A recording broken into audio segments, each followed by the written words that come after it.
Hey guys, Dave here from JDH Reptiles. Today is Friday and for us it is a feeding day. So we're going to go through all these tubs. We're going to feed everybody. All of the females who have laid, they're all eating except for Raven. She hasn't been offered yet. She's the black pastel yellow belly who fed last week, who laid last week. So we're going to feed her for the first time today. But we're going to feed all the tubs. Everybody's going to get a meal today. I do want to put out there discretionary warning. We feed live. So if that upsets you or you do not want to be part of that, please log off now. Skip this video. And we'll have another video in the next couple days updating the clutches. So if you're still here and you are interested, we'll go through the routine that I have, and we'll just feed off some rats. Alright guys, so first things first, these are what we consider our small or weaned rats. These are ones that get fed to everybody in the FB40, so basically all the females. Some of the males we feed these to, most of the males we feed these to. And then in our FB10 racks, which is more of the 400 gram and below, we feed, well, these ones are actually pretty big this week. These are great. These are our weaned crawlers. These aren't even pups actually. These are more weaned for sure. So these will be fed to anything that's about 250, 300 grams and above. So, you know, like these might go, this little guy here might go to one of the 200 grammers. But that's the size rats we feed. I mean, we do have some little pups here. These are the traditional pups. We would feed these to our large Kenyan sand boas. We'll feed these to a couple of the real small snakes we got that are under that 200 grams. But typically, this is what we're feeding our 200 to 300 gram snakes, is these little guys right here. Alright guys, so what I like to do is I start with the FB10s. And what you'll see I'll do is I'll take the rodent, I'll toss it inside, and then I'll take the feeding card, or this is actually just the card that has the information for the snake, and I'll put it sideways. And I'll do that on all of them. And what that tells me is whether or not I have a rodent in there. I'll go back probably about 20 minutes later, and I'll start checking all these. If they fed, the card goes right side up. If they did not feed this week, it goes upside down. And then what I do is I use Reptile Scan on my phone, and then I go through and I click on each one of these, and I tell my Reptile Scan what they fed and how many. That way I can keep an eye on my food counts. So, I will go through here. I'm going to toss all these sideways because I'm just about to feed them. And then we'll go ahead and toss in the rodents. And I do this with every one of the wrecks. No exception. They all get tossed in.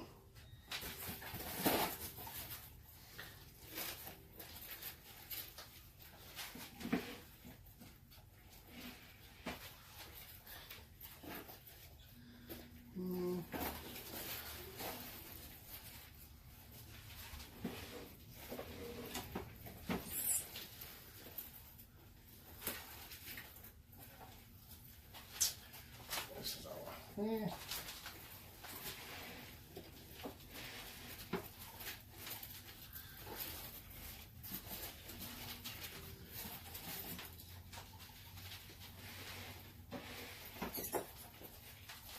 As you can tell, I mean, I just toss them in, and that's that. I don't go any further with it. I do try and pick an appropriate size meal for the animals that's in there.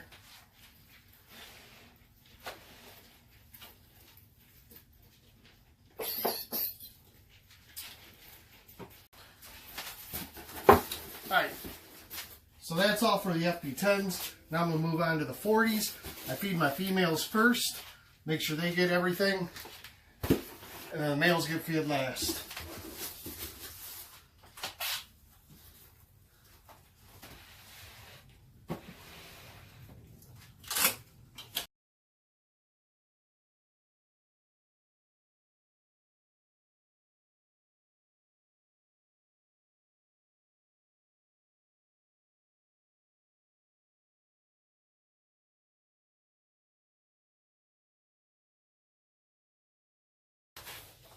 Alright guys, now we're going to go feed the 20s. And most of these are all adults. So these males will get, you know, whether it's weaned, they'll get smalls. Really not particular. I just look at the size of the rat. I know the snake. I know what it's going to eat. I toss it in there. So from here, that's what we'll do is we'll finish up the 20s. After that, we'll then go back to the 10s and we'll start checking off all the snakes that have eaten and put it in my reptile scan.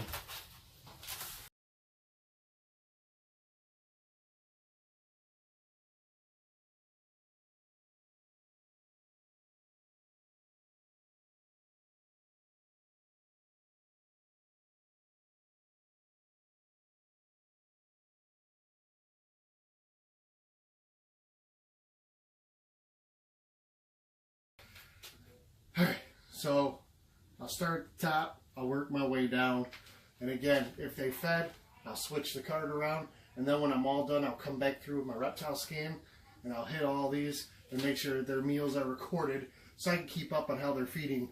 And this is done for a couple reasons. One, especially with my females, it's good to know their feeding cycle, good to know when they're going off feed, if they're breeding, you know, if an ovulation's come up, if the males have come off feeding and they're breeding. I keep an eye on them. These ones here, these are the grow outs. They're all, like I said, under 500 grams. It's just good to keep an eye on, make sure they're not going 3, 4, 5 weeks without eating. But also what I like about it is, this is a service I offer and will offer our customers, and that is, I can take this, scan it with my phone, and I can pull up the full history of it. I can pull up sheds that I've marked. I can pull up, you know, if it's a female, when it laid, how many eggs it had, when its clutch was.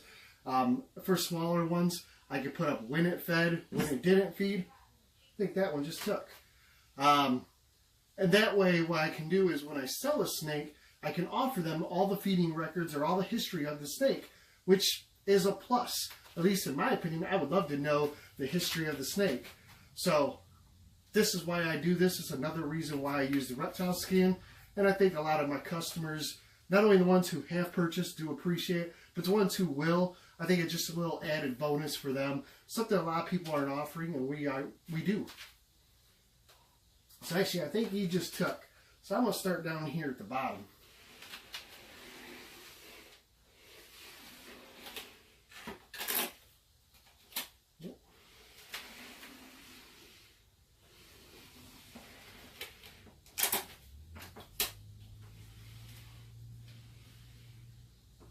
A lot of these are just awesome eaters.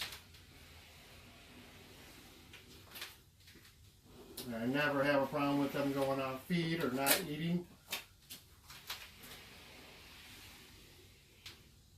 But even this guy here, this is our Powerball. He's really deep in shed. I always offer any animal when they're in shed. You know, female, male, doesn't matter. If they're shedding, I still feed them. And if they take, they do. If they don't, they don't. That guy never misses a meal. You will notice this one here I didn't switch. That's because he's currently eating. So I always like to wait until they've downed the meal or they've completely rejected doing it. These ones up above. I just pull them down really quick so I can look inside the tub, make sure they did eat. Alright guys, so that's it. I had, looks like about 5 this week that didn't eat. And that's not including the 4 who are currently either just pre-lay shed or are really about to lay eggs here within the next 2 weeks. Those 4 I didn't even offer because I already know where they are in the breeding process. So I had like 5 or 6 that I didn't feed this week. But other than that, everybody else ate. I went into my phone. I set everybody up on a reptile scan. You know, that alone can take about 20 minutes or more with all the animals we have here to actually click on each one, put it in the feed, go back. You know, it's a little time consuming, but like I said, I think it's beneficial not only for us, but for our customers and future customers. And if it's something you're interested in, check it out. I can send you some screenshots if you're really interested, but it's $24.99. You can get it on your Android app or on, I believe, on your iPhone as well. Once you get it downloaded, it's really easy. You just log all your stuff in it right on your computer. You could do it on your phone, but it's real quick to do it on a computer. You go to reptilescan.com, log in and just start adding animals. And then from there, you can actually update everything right from your phone. So that's it, guys. I'm going to turn in for the night. I got a long day tomorrow. We got a long weekend. And we got eggs we're going to be cutting on Sunday. So come back to watch for that. And have a fantastic evening. Thanks for spending some time with us.